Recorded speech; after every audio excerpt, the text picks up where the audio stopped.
যখন দিলেন, ওই যুদ্ধ ঘোষণা করার সাথে সাথে 70 জন যখন হযরত হুসাইন রাদিয়াল্লাহু তাআলা ছোট্ট ছোট্ট বাচ্চাও ছিল, শিশু বাচ্চারাও ছিল, ওই জায়গার মধ্যে একে একে সবাইকে শহীদ করে দেওয়া হয়েছে।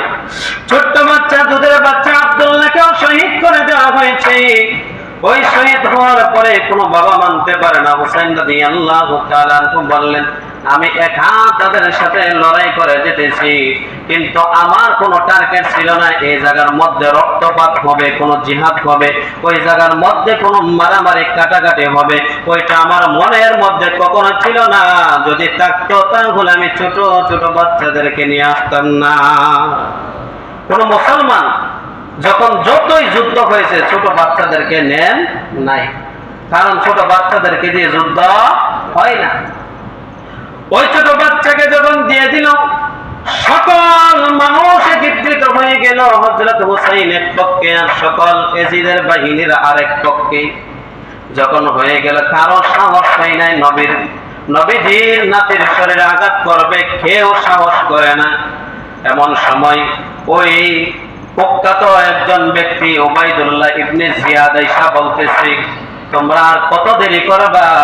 শত্রুর বিরুদ্ধে অস্ত্র চালাইতে তোমাদের কিসের বাধা? নাউজুবিল্লাহ, কিসের বাধা? ওই কথা বলার সাথে সাথে ওই যে সীমা ছিল, সীমার প্রথমে আঘাত করছে, করার পরে সাদে আঘাত করছে, তারপরে উবাইদুল্লাহ ইবনে জিয়াদ আঘাত করেছে।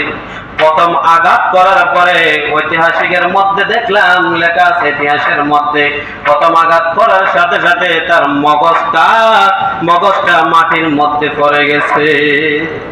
আল্লাহ, কেমন ভাবে তারা শহীদ করেছেন, ওই জায়গার থেকে বোঝা যায় মুসলমান কখনো পিছপা হয় না। মুসলমান এগিয়ে যায় কিন্তু বাতিলের বিরুদ্ধে যায়, কিন্তু বাতিলের পক্ষে কখনো হয় না। বাতিলের পক্ষে হওয়া যাবে না। আমরা তো মনে করেন একটা চা খাওয়াইয়া দেখবেন বাতিলের পক্ষে যায়, আচ্ছা না? এরকম চা খাওয়াইলে, পান খাওয়াইলে আপনারা 12 ঘন্টা ঘুরাইতে পারো হিসাবে, এরকম আছে না? নাই। মুসলমান এরকম হবে না, সত্যর পথে থাকবে, সত্য কথা বলবে, সত্যর পক্ষে সবসময় থাকতে হবে। তার পক্ষে, হকের পক্ষে থাকতে হবে। আমরা হকের পক্ষে যদি থাকি, ওই জায়গার থেকে বোঝা যায় عبده ورسوله الذي أرسله بالحق بشيرا ونذيرا وداعيا إلى الله بإذنه وسراجا منيرا. أما بعد فقد قال الله تعالى في كلامه المجيد وفي فرقانه الحميد. أعوذ بالله من الشيطان الرجيم. بسم الله الرحمن الرحيم.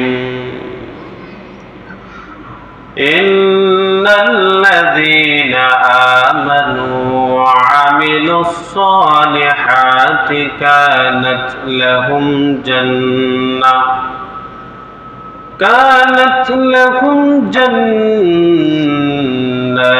الفردوس نزلا. وقال رسول الله صلى الله عليه وسلم إنما الأعمال بالنيات. وقال عليه الصلاة والسلام صدق الله العظيم وصدق رسوله النبي الكريم ونحن على ذلك لمن الشاهدين والشاكرين والذاكرين والحمد لله رب العالمين. إن الله وملائكته يصلون على النبي يا أيها الذين آمنوا صلوا عليه وسلموا تسليما اللهم صل على محمد وعلى آل محمد كما صليت على إبراهيم وعلى آل إبراهيم إنك حميد مجيد اللهم بارك على محمد وعلى آل محمد كما باركت على إبراهيم وعلى آل إبراهيم إنك حميد مجيد السلام عليكم ورحمة الله وبركاته আল্লাহ পাকের দরবারে অসংখ্য অগণিত শুকর যে আল্লাহ পাক অত্যন্ত দয়া করে মায়া করে মুহাব্বত করে ভালোবাসে আল্লাহর ঘর মসজিদে আসার এবং বসার তৌফিক দিয়েছেন তাই আমরা অন্তঃস্থল থেকে মুহাব্বতে জোরে সরে বলি আলহামদুলিল্লাহ। আল্লাহ পাক সুস্থ রেখেছেন, ভালো রেখেছেন, ঈমান দিয়ে দুনিয়াতে আমাদেরকে পাঠিয়েছেন, মুসলমানের ঘরে জন্ম দিয়েছেন, ইসলাম দিয়েছেন, শ্রেষ্ঠ নবী দিয়েছেন, শ্রেষ্ঠ কোরআন দিয়েছেন। তার জন্য আমরা আবার শুকরিয়াটুকু আদায় করি বলি আলহামদুলিল্লাহ। শ্রেষ্ঠ নবী পেয়ে খুশি না বেজা? খুশি না বেজা? শ্রেষ্ঠ কিতাব পায় খুশি না বেজা? খুশি হওয়ার দরকার। এটা একটা আনন্দের বিষয়, ঠিক না? আনন্দের বিষয়। তাহলে আমি সর্বপ্রথম কোরআনের আয়াতের দিকে যাই। আল্লাহ পাক রব্বুল আলামিন বলতেছেন, ইন্নাল্লাযীনা আমানু ওয়া আমিলুস সালিহাত, নিশ্চয় যারা ঈমান আনলো, ইন্নাল্লাযীনা আমানু, নিশ্চয় যারা ঈমান আনলো, ওয়া আমিলুস সালিহাত, এবং নেক কাজ করলো, কানাত লাহুম জান্নাতুল ফিরদাউস নুজুলা, আল্লাহ বলেন তাদের জন্যই কর্মফল এবং তাদের জন্যই আমি আল্লাহ রেখে দিয়েছি জান্নাতুল ফিরদাউস। কি রাখছেন? ফিরদাউস। তাহলে জান্নাতুল ফিরদাউসে গেলে কাজ আছে। জান্নাতুল ফিরদাউস এমনি আল্লাহ দিত না, কাজের মাধ্যমে। কিসের মাধ্যমে? কাজের মাধ্যমে। একজনের বাড়িতে যদি আপনার কাজ করেন, এমনি এমনি আপনারা টাকা দিবে না, এমনি এমনি আপনারা মানি দিবে না, আপনার কাজ করতে হবে, কাজ করার পরে আপনারা দিব। ঠিক তেমনি ভাবে আল্লাহ বলেন আমি আল্লাহর কাজ করো, ইবাদত করো, আমি আল্লাহর গোলামি করো। যেইভাবে আল্লাহ বলছেন ওইভাবেই করতে হবে। তারপরে আল্লাহ বলছেন আমি জান্নাতুল ফিরদাউস দিব। কি করবে? জান্নাত।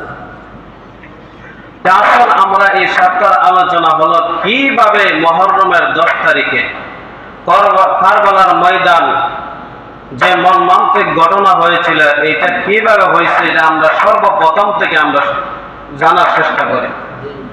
জানার দরকার আছে না নাই? খালি হাই হুসাইন কইলেই তাদের মহাব্বত হবে না। মহাব্বত, প্রকৃত মহাব্বত, তাদের ইতিহাস জানতে হবে, তাদের নামটা শুদ্ধ করে বলতে হবে, তাদের নামে বেশি বেশি আমরা দোয়া করতে হবে। তাহলে না আমরা আশিকে রাসূল এবং রাসূলের আমরা যারা উত্তরসূরি আছেন তাদের আমরা আশিকে রাসূল হতে পারি, ঠিক না? আমরা তো মনে করেন যদি কিছু লাফালাফি ফালাফালি করে তো এই মনে হয় আশিকে রাসূল না, আশিকে রাসূল তাকে বলা হয় না।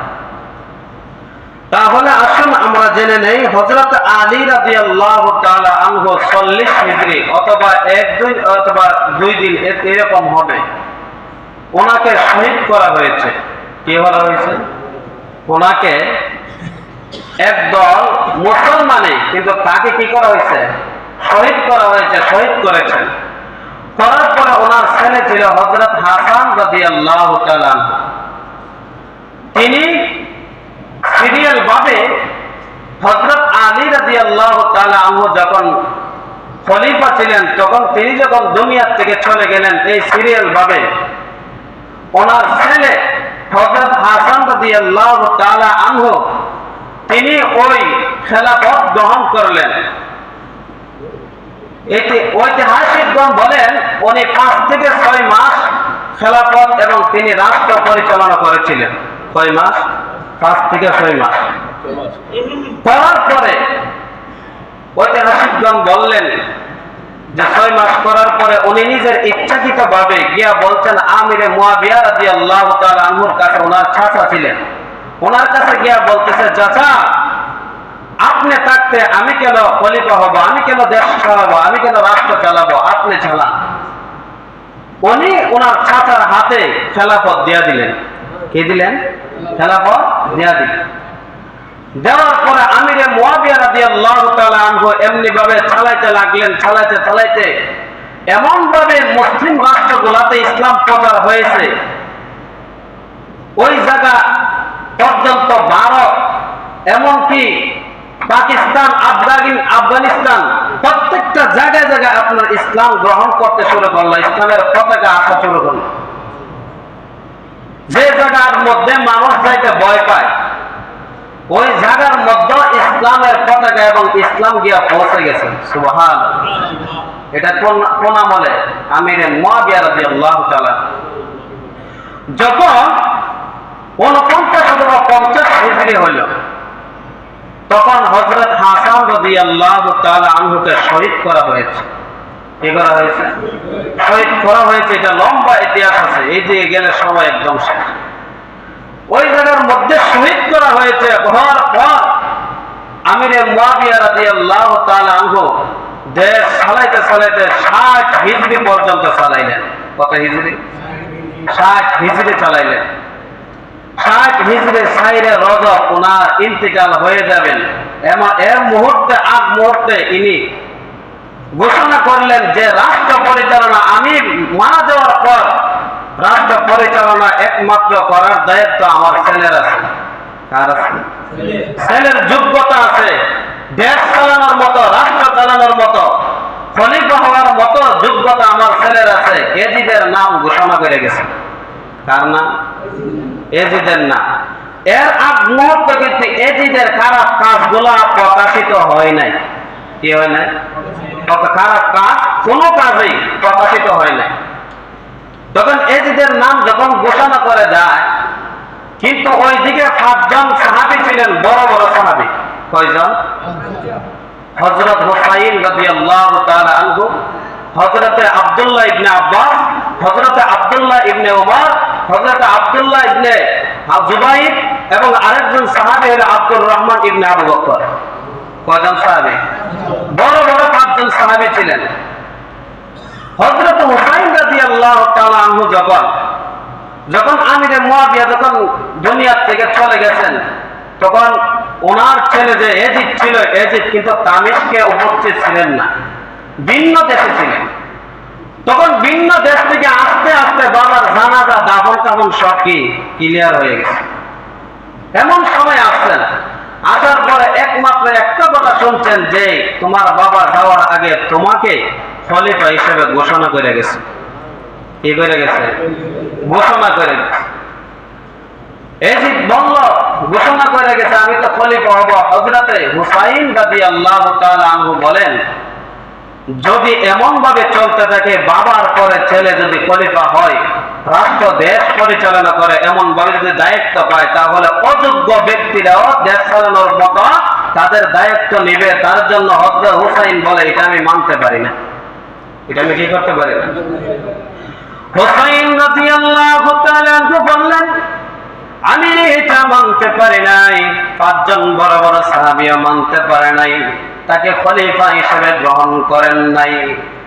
কিন্তু দেশ চালাবে, রাষ্ট্র চালাবে, খলিফা হবে, দেশ চালানোর মতো যোগ্যতা এজিদের মধ্যে আছে। 5 জন সাহাবী ঐতিহাসিকের মধ্যে লেখেন, 5 জন সাহাবী দেশ চালানোর মতো যোগ্যতা আছে তাকওয়ার দিক দিয়া, ঈমানের দিক দিয়া, কিন্তু দেশ চালানোর মতো যোগ্যতা আছে একমাত্র এজিদের।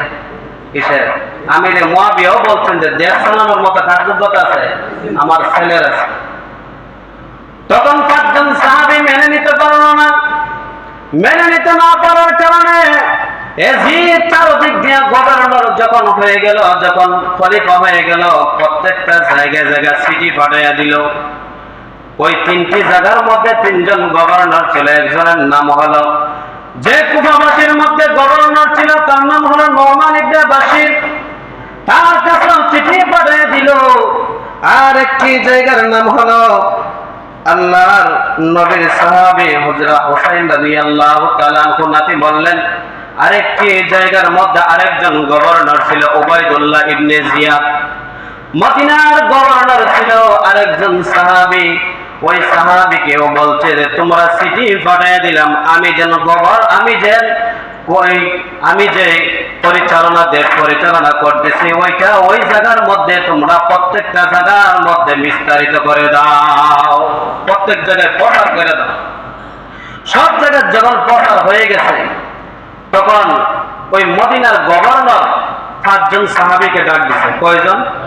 5 জন বড় বড় সাহাবীদেরকে বলতেছে, ইয়াজিদ বলতেছে সবাই যদি আমার পক্ষ হয় আর ওই 5 জন যদি আমার বিপক্ষ যায় তারপরে আমার ওই খলিফা হওয়া যোগ্য নয়, কারণ ওই 5 জন হলো সবথেকে বড়, ওই 5 জনের কথাই সবাই চলবে।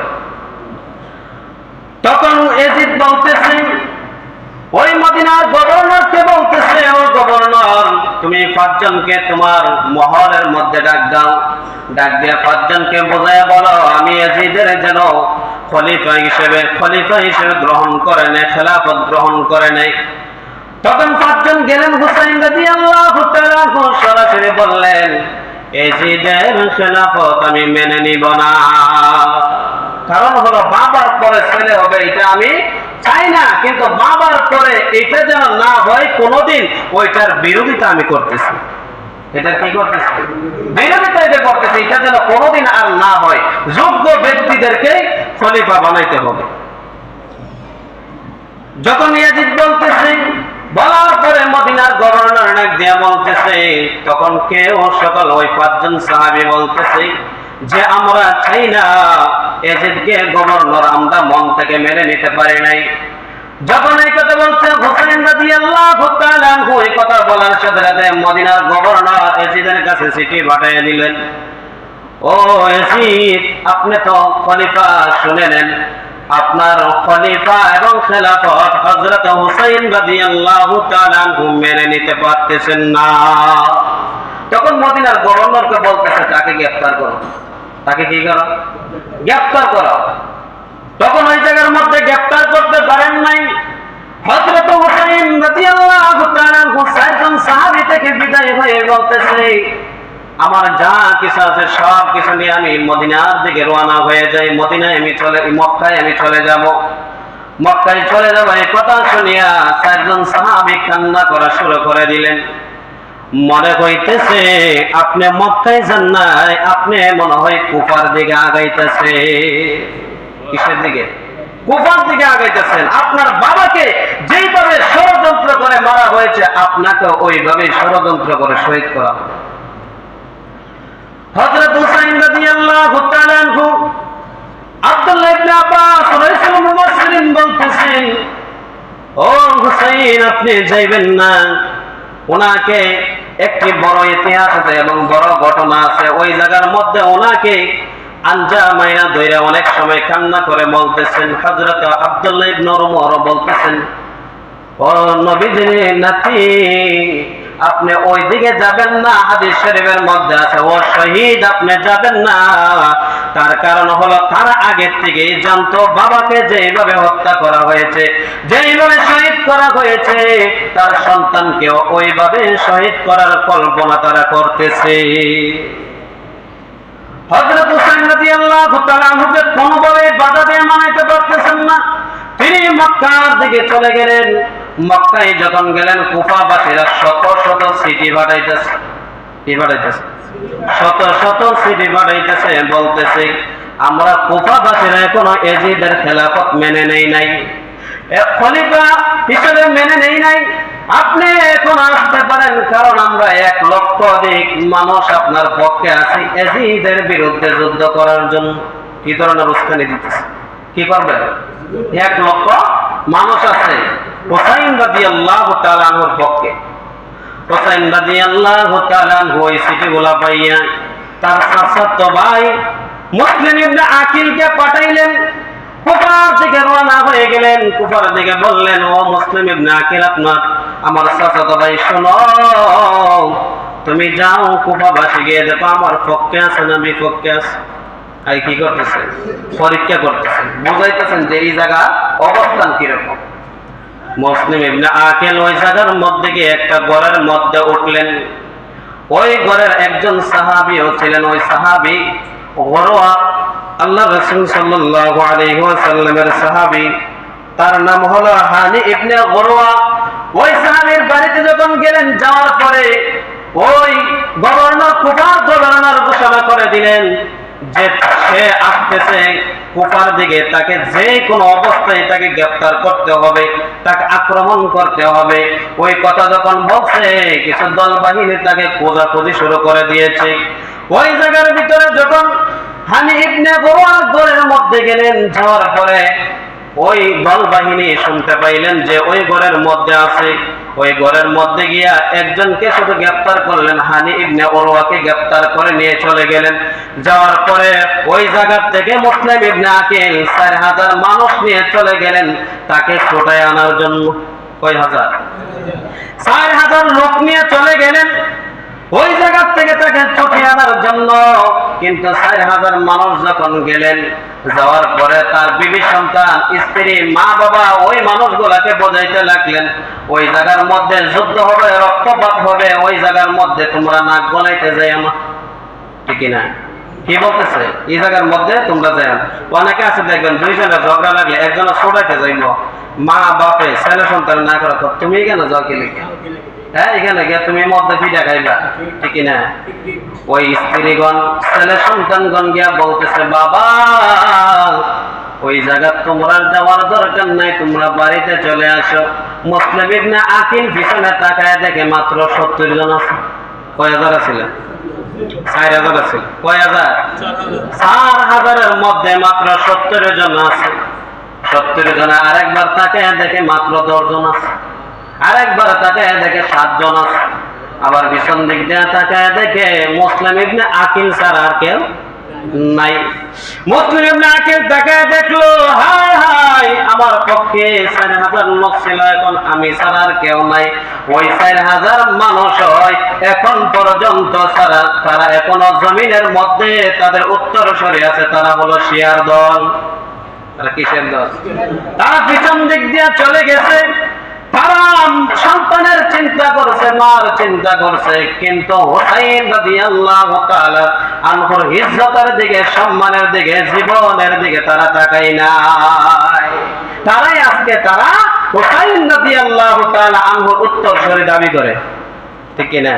তারাই দেখবেন মুহররমের 10 তারিখে ছুরি মারে, নিজের শরীরে নিজে আঘাত করে, হাই হুসাইন বইলা তারা মুখের মধ্যে ফেনা আনে, কিন্তু তারা হুসাইনের পক্ষের লোক না, তারা হলো হুসাইনের বিরোধিতার লোক। আমরা তো বুঝি না।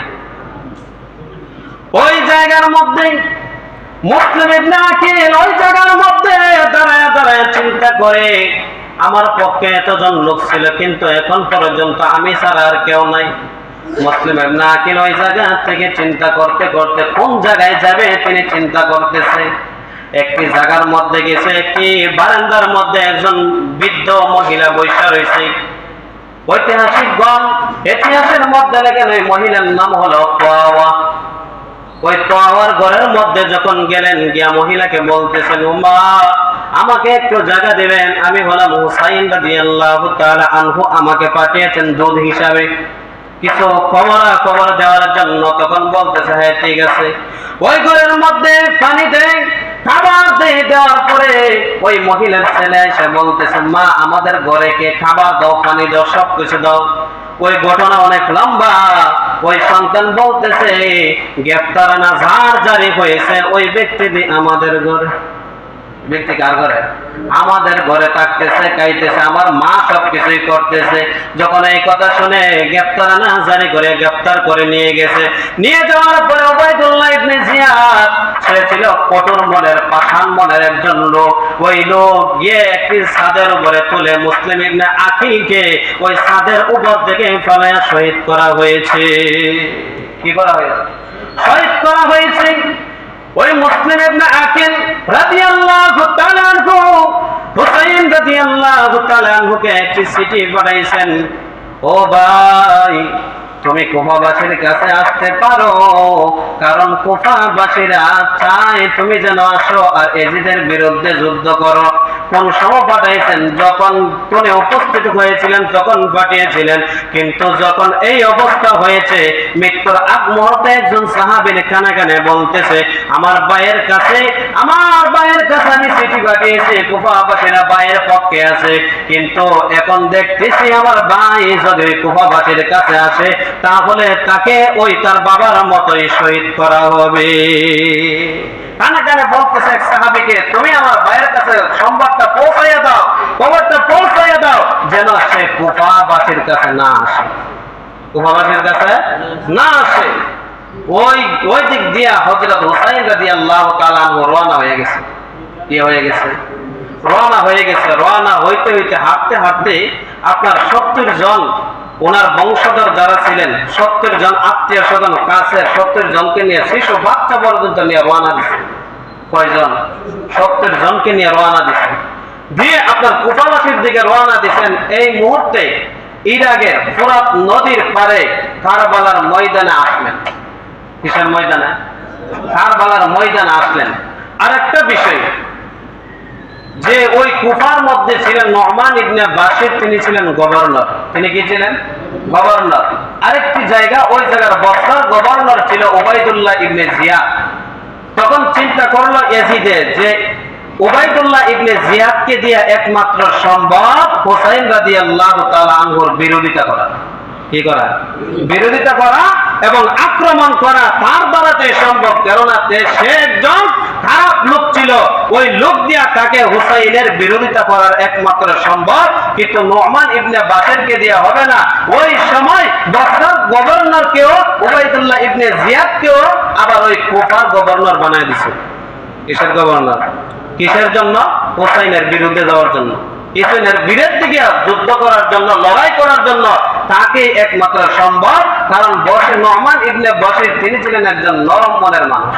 কি ছিলেন? নরম মনের মানুষ। নরম মনের মানুষ দিয়া শক্ত কাজ হয় না, ঠিক না? কিন্তু তার মনটা বড় শক্ত ছিল, ওই কারণে তাকে 2 এলাকার গভর্নর বানায় দিয়েছে। ওই জায়গার মধ্যে যখন বানিয়ে দেওয়া হয়েছে, ওই উবাইদুল্লাহ ইবনে জিয়াদের কাছে ওই সংবাদটাই গেল, আল্লাহর নবীর নাতি হুসাইন রাদিয়াল্লাহু তাআলা আনহু আসতেছেন কুফাবাসীর দিকে। তখন তারা একটা সেনাবাহিনীর সৈন্যর দল পাঠাইলেন।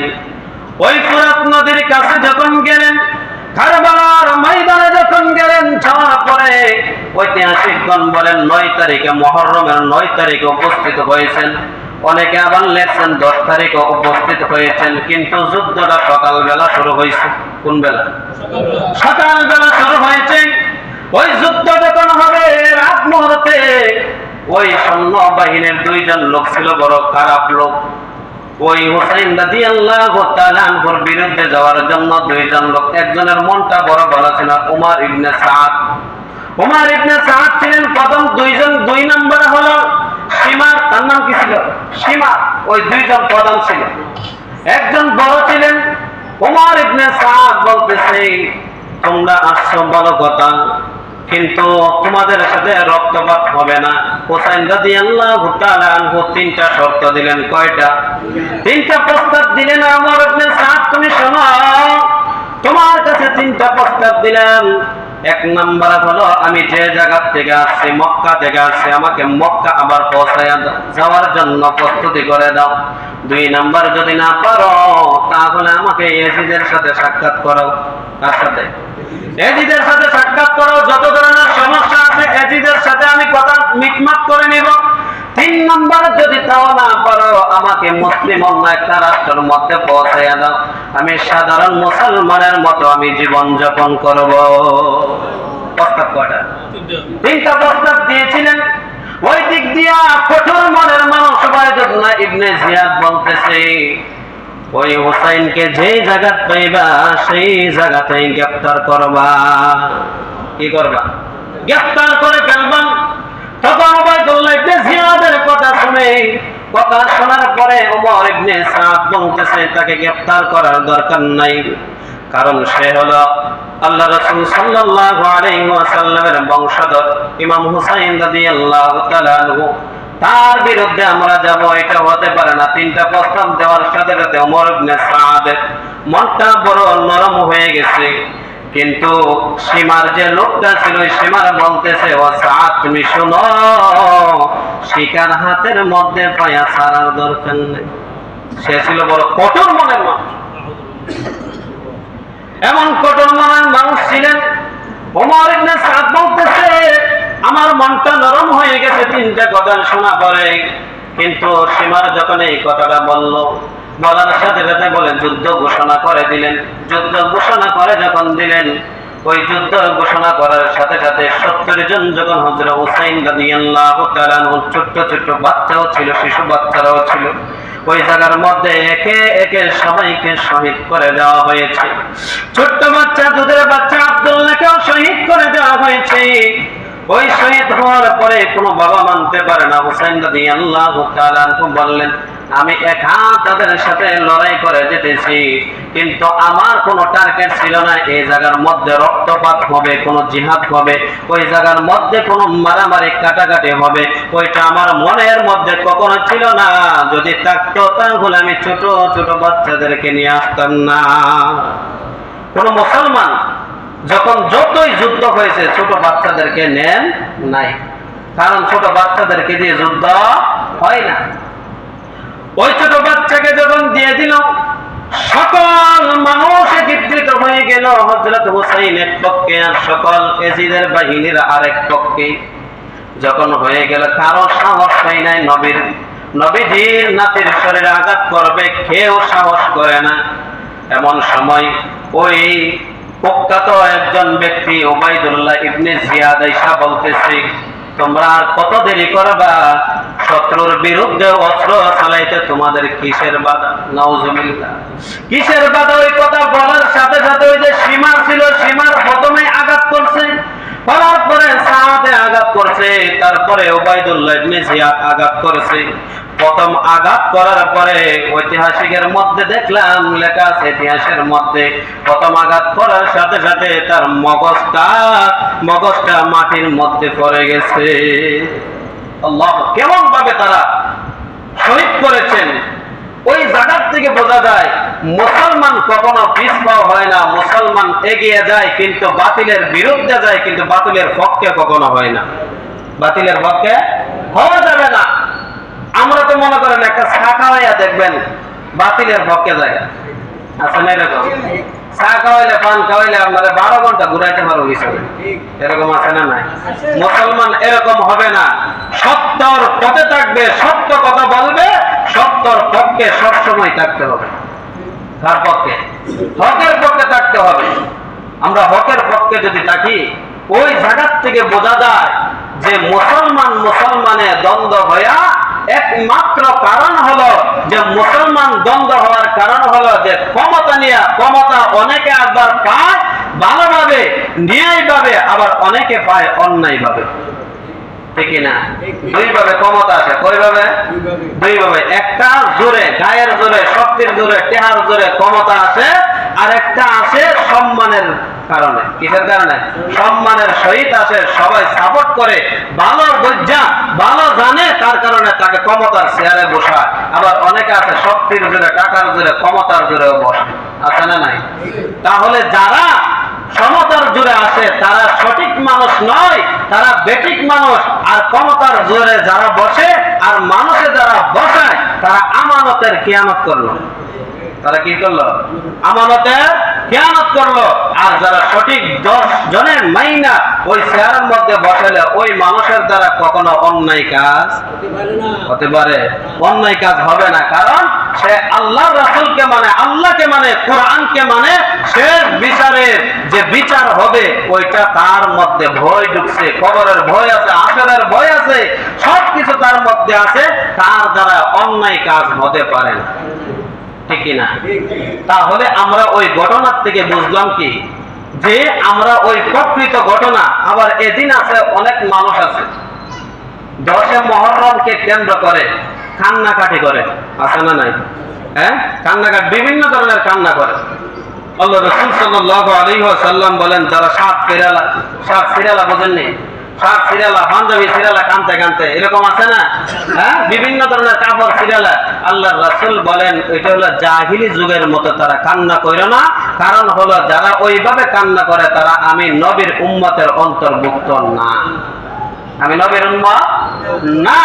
তাহলে কান্না আমরা অনেকে আছি, যদি বাবা মারা যায়, নানা মারা যায়, চাচা মারা যায়, নিজের সন্তান মারা যায়, তাহলে আমরা অনেকে আছি চিল্লা চিল্লি করে কান্দি, আছে না, কান্না করে। আল্লাহ রাসূল বলেন না, তোমরা জোরে চিৎকার দিয়ে কান্না করো না, এটা হলো শয়তানের কুমন্ত্রণা। এটা কি শয়তানের কান্না? এই কান্না করা যাবে? ধৈর্য ধরতে হবে। কি করতে হবে?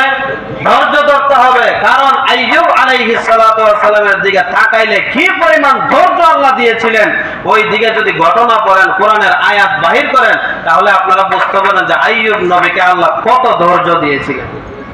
10 জন সন্তান একসাথে মারা গেছে। কয় সাথে? একসাথে মারা গেছেন। তারপরে স্ত্রী বলতেছে, পানের স্বামী আমার, 10 জন সন্তান মারা গেছে, আপনি দিয়ে একটু ও আ করেন না, কান্না করেন না। যে আল্লাহ দিছিল ওই আল্লাহ নিয়ে গেছে, আমার কি করার আছে? আল্লাহ কেমন ছিলেন তারা? আরো তো কত ঘটনা আছে। আইয়ুব নবীকে আল্লাহ অনেক পরীক্ষা করেছিলেন, সব পরীক্ষা বলেছেন আল্লাহ দিছেন, আল্লাহই নিছেন, আমার কিছু করার নেই। সুবহানাল্লাহ। সন্তান দেয় কে? সন্তান দেয় না কে? আবার সন্তান অনেকের আছে, সন্তান ওই আবার কি দুনিয়ার থেকে চলে যায়। আবার অনেকের আছে সন্তান সবগুলোই আছে কিন্তু একজনও মরে নাই। আবার সবাই সিরিয়াল ভাবে এক এক করে মারা যাবে। আল্লাহ বলেন সন্তান তোমাদেরকে দিছে আমানত হিসাবে। কি হিসাবে? আমানত। আমি কোন সময় নিয়ে যাই এটা নিয়ে তোমরা টেনশন করো না, কারণ আমারটা আমি নিয়ে যাব, তোমরা টেনশন করার কোনো কারণ নাই। আল্লাহ যেন আমাদের সবাইকে বোঝার মতো তৌফিক দান করেন। সকলে বলে আমিন।